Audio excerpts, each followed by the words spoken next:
smoother and easier than he was earlier in the year. As Fox wrapped up its flag-to-flag coverage of Sprint Cup racing in Dover today, pit road reporter Wendy Venturini hasn't even hit her halfway mark this season. I consider myself a racing person, a racing kid that grew up and just happens to do television, so I still don't see myself as a TV guru. Wendy also works for PRN, the Performance Racing Network, which covers races at tracks owned by Speedway Motorsports Incorporated, like Charlotte Motor Speedway.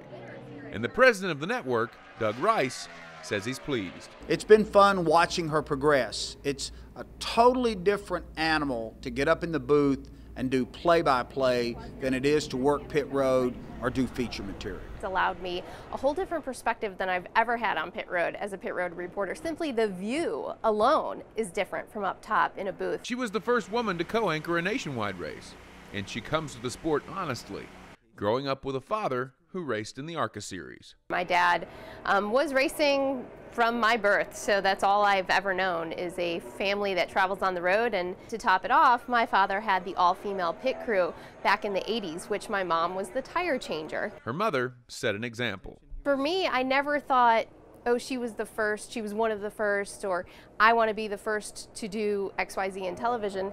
I just went out and did the best job I could and didn't consider myself female working in a man's world. Later this year, Wendy will call her first Sprint Cup race for PRN. It will also be the first time a female has ever done that. Wendy by that time will have probably already co-anchored, say, 15 nationwide series races, so she will be doing the same thing, only at a much higher level. I don't know, I try not to put too much pressure on myself on those kinds of situations, because I'm just blessed to be here and blessed to have the opportunity to be the first to do whatever it may be in our sport. As she continues working in both television and radio, she's also on the web with a new podcast called Racing Home. It's another aspect in a career filled with unique experiences. I get a lot of young females approaching me for advice, and I just tell them, take every opportunity you can, because a small opportunity could lead to bigger things. In Concord, Kyle McCurry, My Fox Carolinas.